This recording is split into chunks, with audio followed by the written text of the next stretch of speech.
សួរបងប្អូនអ្នកសិក្សាទាំងអស់គ្នាថ្ងៃនេះខ្ញុំនឹងមកធ្វើវីដេអូទី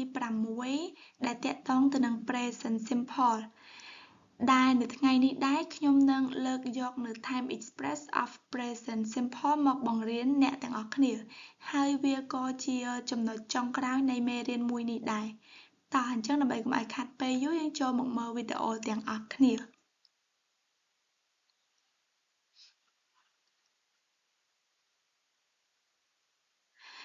ចំពោះ Time Express នេះដែរខ្ញុំនឹងបែងចែកជាពីរ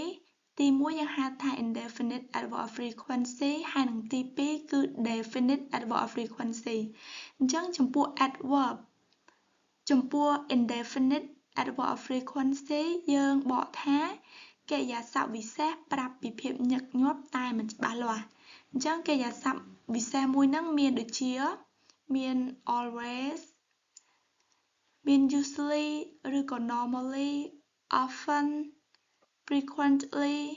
sometimes ហើយចំពោះភាគរយទាំងអស់នេះដែលខ្ញុំដាក់ហ្នឹងមានន័យថាវាបញ្ជាក់អំពីកម្រិតដែលកើតឡើងអញ្ចឹងចំពោះពាក្យ always កម្រិតរបស់វាគឺ 100% យើងបកថាជានិច្ចឬតែងតែវាបង្ហាញពីសកម្មភាពដែលកើតឡើងរាល់ពេលគ្មានករណីលើកឡើង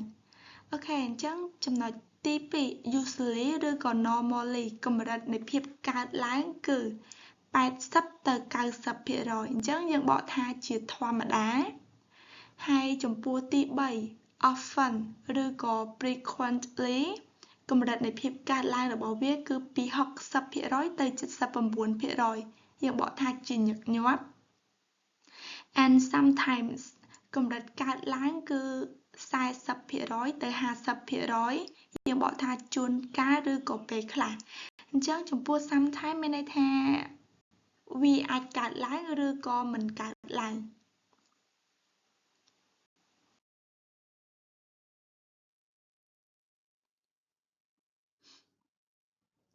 ហើយចំពោះ occasionally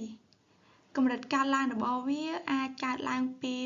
20% ទៅ 39% យើងបកថាម្ដងម្កាល and seldom ឬក៏ rarely កម្រិតកើតឡើងគឺអាចនៅចន្លោះពី 5% ទៅ 19% ជាងបកថាកម្រឬក៏មិនសូវហើយចំពោះចុងក្រោយគេគឺ never គឺ 0% គឺបកថាមិនដែលអញ្ចឹងយើងនឹងមកមើលឧទាហរណ៍ដើម្បីឲ្យច្បាស់អំពី frequency អំពី adverb of frequency ទាំងអស់ហ្នឹងឧទាហរណ៍ទី1 I always go to school ខ្ញុំតែងតែទៅសាលារៀនអញ្ចឹងមានន័យថាយើងតែងតែទៅសាលារៀនគ្រប់ពេលគ្មានករណីលើកលែងអីអញ្ចឹង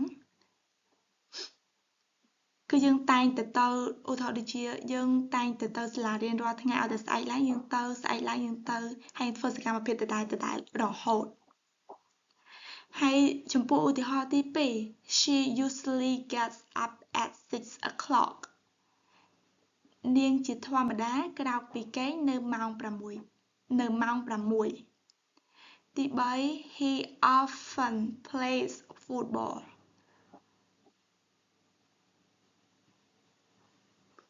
គាត់ជាញឹកញាប់លេងបាល់ទាត់ទី4 I sometimes eat noodle ខ្ញុំពេលខ្លះញ៉ាំមីអូខេ and ទី5 I occasionally visit to my family ខ្ញុំម្ដងម្កាលទៅលេងគ្រួសាររបស់ខ្ញុំបន្ទាប់មក She seldom plays game នាងកម្រលេងហ្គេម and the last one He never lies to me គាត់មិនដែលកុហកខ្ញុំទេអញ្ចឹងបើសិនបើយើងចង់បង្កើតប្រយោគប្រចាំថ្ងៃដែលតាក់ទងទៅនឹង always sometimes usually never seldom so យើងអាចប្រើ present simple បានពីព្រោះជាធម្មតា adverb ទាំងអស់ហ្នឹងគឺប្រើជាមួយនឹង present simple អញ្ចឹងនៅក្នុងវីដេអូនេះដែរខ្ញុំនឹងបញ្ ចប់តែត្រឹមនេះហើយចំពោះវីដេអូទី7ខ្ញុំនឹងបង្រៀនអ្នកទាំងអស់គ្នាអំពី